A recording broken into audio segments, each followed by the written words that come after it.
Hello, this is Doobies N Movies, episode 7. Um, with me today is just Joe. Yeah, I that's tried, I tried to Avengers Assemble, but it didn't quite work. yeah. So yeah, latest episode of His Dark Materials. What do Split you, opinions, didn't we?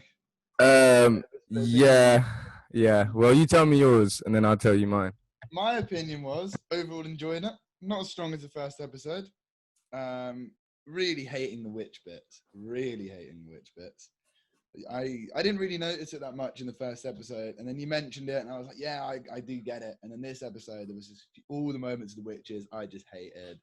Um, Yeah, it was just very lame, and the bit at the end we really didn't hit it with them like burning down the witch's It was place or incredibly whatever. messy. It was incredibly It messy. was, but however, and that's to me that was only a small part. I quite like the magisterium stuff. It was kind of moving the plot a little bit. There was some good scenes in Miss Coulter, um, but I really liked all the stuff with Lyra and Will. I still think that's great, and the bits of Mary Malone were fantastic. So overall, for me, I enjoyed it. To So me, yeah, it's all shattering. It's all shattering now in front of my eyes. I think that it is a failure, to be honest. whoa, The why? whole show. That's out of It that one cracked. episode you've come out with it Yeah, as a failure. yeah. That's crazy. The whole thing is cracked for me now. The whole veneer, denial, hope, wish, everything that I was fueling my experience with How the did you show do that before. in that last episode? Because it's so shit. Like suddenly just looking at this, like uh, what is it? How is it like the book in any way? If you can answer that question, then I would love to. The Mary Malone stuff was just like all the stuff in Oxford. Okay, I'm not talking about dialogue. I'm not talking about how the scene goes. I'm talking about the characters. I'm talking about the tone. I'm talking about what you care about.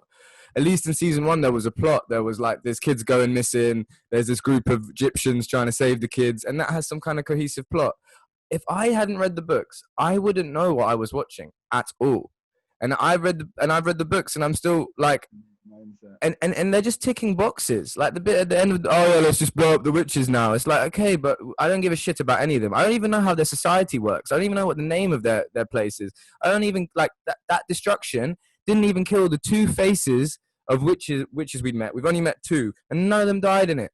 They're just Yeah, around. I agree. They I just agree. show up after, like, oh, that's so Shana. Our place is done now. Nah. Yeah.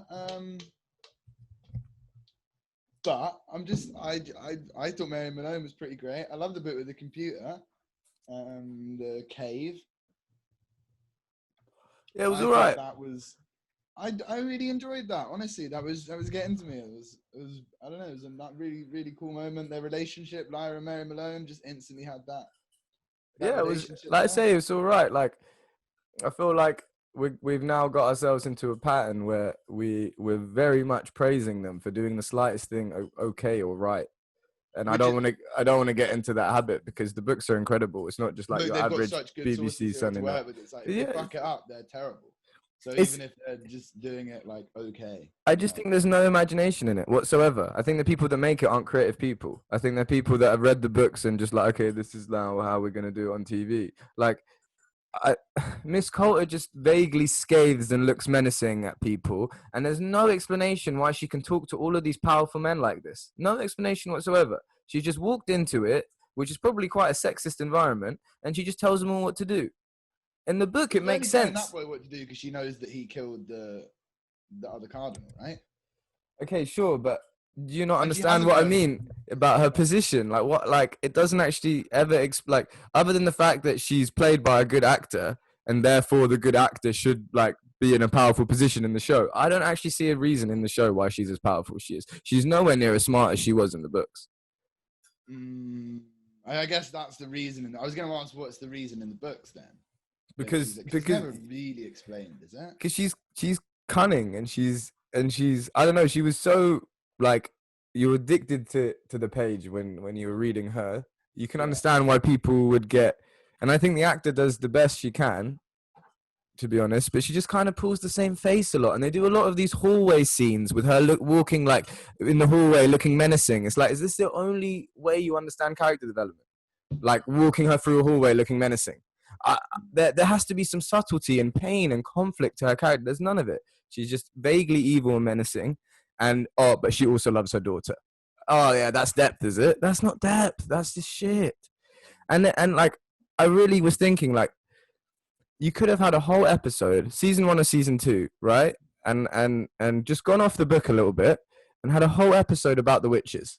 You had a whole episode where you just followed them around. You understood their society. Or even like half an episode, even like what episode, you know, you can half an hour, 20 minutes. Like, but go into their society, make you care about them. Maybe make up 1 or 2 witches that aren't in the books that get killed off in this final scene now that makes you actually give a shit. But they've just had these 2 witches having the lamest chats about stuff you're not privy to. That's the other thing, you know. Jessica Jones did that a lot, which was like, we don't want to tell you everything, so we're having these vague, cryptid, coded conversations, so we don't have to give away info yet. And that's not how people talk, ever. And these 2 are talking like that constantly at each other. You don't really get it, like, unless you know the books. You wouldn't get what Ruta and Serafina are ever chatting about. And there's such lame, serious chats in each other's faces about nothing. Okay, yeah, I agree with all of that, but to me, that doesn't kill the show. Like, yeah, maybe. I don't think the show's dead per se, because the best things are still yet to happen. But at the moment, I'm not feeling good after that episode, because the first episode was just mainly on Lyra and Will, so it was like, oh, they've done these dynamics quite nicely. I'll see where they go with it. But in this episode, it was like, I don't even just like, I don't know. I feel like books naturally have more of a like different way of seeing the characters. You know how I said like last week how like it makes sense that John Farr is not in it anymore, but in the TV show it comes off a bit weird that you have these important characters in season 1 that don't matter in season 2. And I feel a little bit like that with Lee Scoresby as well. It's like, okay, so we were ended season 1 like he was this really important person to follow. He has one scene confused with witches in episode 1, and he's not in the season yet. And I get that because he doesn't actually do that much at this point in the book. He will be next episode. He will come. He comes in quite a lot in the. No. Like I get that. I'm sure they'll do more on him. I'm not saying they won't. I'm just saying that narratively it's messy. Like, what am I following? Who am I following? And where am I following it to? Is not clear. And like I'm having to get out of this. Even with Will and Lyra, I mean, it's like, okay, Will wants to help his mum, and he's a bit confused and lost. And Lyra's, I guess, like, you know that Lyra's trying to find out about Dust. That bit, look, that stuff was good though. I'm not even gonna hate on that. Cool, because okay. Good. No, that's good. And like I say, to me, that's like the essence. And as long as that keeps going, that keeps going well, I think I'm gonna keep enjoying it. To be honest, I don't know. It did put me in a good headspace, that episode. It really started making me like have a lot of doubts about the vision behind it. Do you know what was really? I hated the trial scene. Where they pretty much just exposition in a trial, man. Like, ooh, demon separation. It's like, okay, now you know that they're gonna start wanting to know how witches split from their demons, and they do it in this very artificial, contrived way in a trial. They could have just chatted about it. If you're gonna do exposition, just chat about it. Just have 2 guys chatting like about it. Don't put it in a way that people would not talk each other. It really annoyed me. There's no subtlety. It's very void of subtlety. Yeah, I guess that's it with I mean, I quite like in the Magisterium stuff. I'm not hating it in the way that I am with the witches, but at the same time, I think you're right. It's like they're kind of these evil, powerful, but stupid men as well. And I think that's kind of my problem, I guess, is like, it would be nice if you saw a bit more of them, like plotting and coming up with plans and, you know, having these, you know, these conspiratorial chats, you know, and they were kind of these intelligent, at least a couple of them, right? And the new, what's his name, Father MacPhail. He's the only one who you remember. He's supposed to be clever, and he's like, he's clever, but I mean, there's something to him, definitely, but I don't know. It feels like a couple of them should be plotting more and conspiring more instead of just these idiot men talking in this room. And there's no other faces around. Like, again, I don't want to keep comparing it to Game of Thrones, but you kind of knew, even in season 1, all of these different people's position and all the subtle person's personality. Other than Father McPhail, no one in the Magisterium, you know. In The Witches, they've just revealed, like, showed us the two biggest ones from the books, and not tried to flesh out any of the others, and they're not even tried to flesh them out, to be honest. Just it really does. I just can't get past this idea that they're just ticking boxes. Like, oh, okay, we've introduced that character now, we've introduced that thing now, let's move on to the next. And there's not a real artistic vision there, and none of it, to be honest. It's not. It's absent. And I think that, like, it's one thing to be slow if you're going to develop characters. If you're going to be slow and the characters are going to feel undeveloped, what am I watching? You may as well just run through the whole thing at 100 miles an hour and make it exciting. I don't know. I don't want to get too hateful, because it's just the second episode and shit could go down. But definitely, yeah, 100%. I left that one quite disappointed. Yeah, I didn't get that takeaway from it, to be honest, because like I said, I thought the Mary Malone bits were really good, and yeah, I know you agree with me on that, and I do get your points as well. But I'm still enjoying it. That's the thing. At the end, I think the Mary Malone bits were like, as I'm cringing a bit at certain scenes, and I'm finding it a bit pummy or whatever.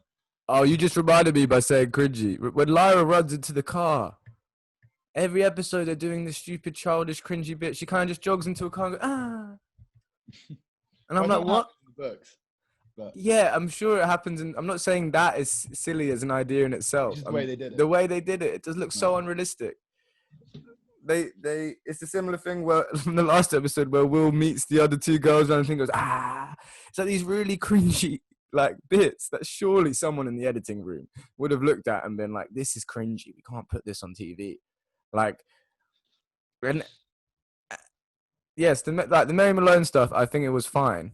And it was, okay, it was good. It wasn't fine. I think it was good. I really liked Mary Malone. I thought her relationship with Lyra was great. I felt that. I don't know. I thought that hit for me. It was exciting, like Lyra telling her about her world, and you felt Mary Malone's excitement, and, you know, the curiosity, and the, you know, it's like, is this girl just mad? And then when she sees her finally do the computer, she's like, oh my God. I don't know. I felt all of that. Yeah. Maybe it's just the actors. No, I'm not even gonna say. When I say fine, it's just because I don't want to start crediting people for getting one thing right from a book. So like, yeah. And that bit was pretty much word for word the book. That scene, near enough. Yeah. And every time they have to come up with something themselves, they're fucking idiots. Yeah. Like, well, fortunately, they don't have to come up with much themselves, you know. So, but yes and no. I think that you've got to, like, you know, like, again, doing the Game of Thrones example, right? Roz, she wasn't in the books. It's true. And the way they built all of that up with her going from place to place, yeah, Joffrey killed her, man. Yeah, exactly. It was a great arc. What? Yeah. How? Can you? Okay, have a bit of vision, but, like. I mean, you know, some of the stuff they added in the first season, I liked. I like the stuff with bringing Will in early. I like the stuff with, you know, his boxing coach. Yeah. I like the stuff with Lord Boreal. You know, Lord Boreal's still great. You know, season one was decent, to be honest, because it had more of a cohesive plot about the kids getting kidnapped and stuff. I'm just really struggling with. But I found the first few episodes of season one more boring than this. I don't know. I was enjoying the first few episodes of season one, but I wasn't like. I don't know. I just feel with Billy Costa and Roger and the Egyptians, and then the like Mama Egyptian, whatever her name is, Mar Costa. That's it. I think even in the books, the beginning of Subtle Knife is quite slow. I think a lot of people get a little bit stuck on the beginning of Subtle Knife because you are introducing new characters. It feels a bit funny, like losing like Yarrick and not seeing much of Scoresby. So I don't know. Like, I think this is probably the weakest part of all of the trilogy. No, I don't know, and I did think that as well. To be honest, I did think that this part in the book wasn't as good. It wasn't as engaging, and it gets better as it goes on. I've still got a lot of hope. I have, and I agree. I don't think the writers are doing anything really that at all impressive, or that they should be credited for. But at the same time, I still think the fundamentals are there. Yeah, I hate the Witches. The Witches suck. I can't really see them pulling that around at this point. I don't see what they could do that would make me start caring about the Witches, really. Yeah, it's too far too far gone, whatever. Too late, exactly. But the Magisterium could still be cool because Lord Boreal's great. Lord Boreal's Lord Boreal. But this is the you know, thing and that Father they of the have. Tower's got some bits as well. They have cast it well though, and that. Yeah. But that's almost like a precursor to them even shooting it and making it. Is that they cast it well? Sure. It's like, and that can that's carried them up to this point. To be honest. Yeah. I just, yeah. I mean, again, I don't want to really say that like I hated it. I didn't hate it. I didn't hate, and I'm not completely anti. Because I do, you know, you're right. The major characters generally, bar Serafina, who is one of the most key characters in the book, have been done quite well. Yeah. But still Very not. well. I mean, Will, Mary Malone, and Lyra are all great. They're not complex enough for me. Still, Mary Malone's been in it 5 minutes and she was all right. But still, like, there's a certain level of soul I think missing. I think Asriel and Mrs. Coulter too two-dimensional and a bit too like erratic. They tried to nice up Asriel a little bit too much to gain sympathy for him when he should just be seen as a cunt. You should understand him to some degree that he's pursuing some sort of knowledge, but you shouldn't try and this is where they get it wrong. It's like you can sympathize for an evil character by understanding their motive. You don't have to like them a little bit. You don't have to show a sensitive side to them to like it. You just have to show that their motive makes sense and adds up to some sort of goal that could be possibly perceived as righteous. And then you see a complicated character. But when he's just like, has these moments where he looked at Lyra in the last episode and like, oh, but does he really loves her deep down? That's not what Philip Pullman I think was ever writing. It's not. Until right at the end when you find out that they really do, but most of it you're like, no, he doesn't really care. All he cares about is his mission and his completely. And I think that we are missing Roger. I do actually think that Roger was a heartbeat of the show, a real sweetness and an innocence and a humor that has gone. He was cute. He said funny things to Lyra, you know, and I guess it was nice that they're still remembering, like Lyra still feels guilty. And that was one of the things I liked about it, that she said about how she betrayed Roger and she never wants to have that feeling again.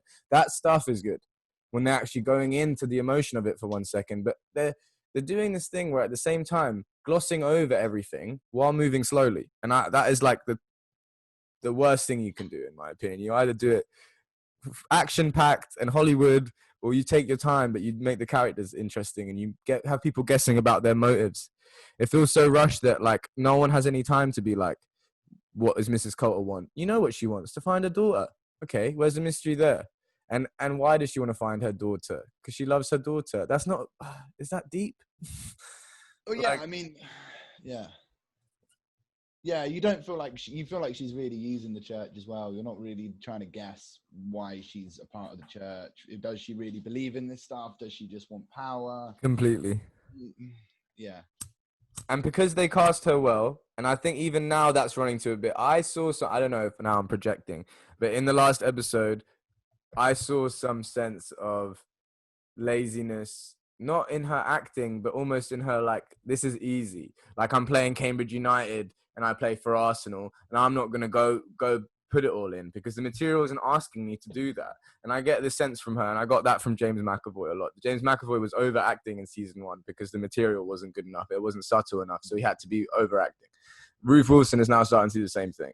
She's pulling these faces, like another hallway walk, like these montage, like these. It's just, the big powerful walks out, which is like, I did another crazy sick thing, like yeah, exactly.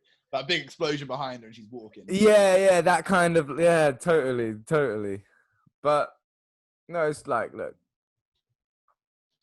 it is what it is, right? Well, look, I'm still enjoying it, and it wasn't as good as the first episode. I'd still give it a positive rating. I don't know, 6 or a 7 or something.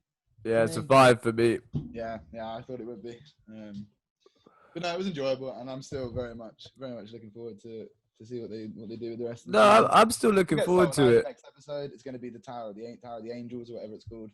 But what my brain's got onto now is, okay, now what we weren't wanting to open the door to, which is this hypothetical possibility that it is another shit adaptation.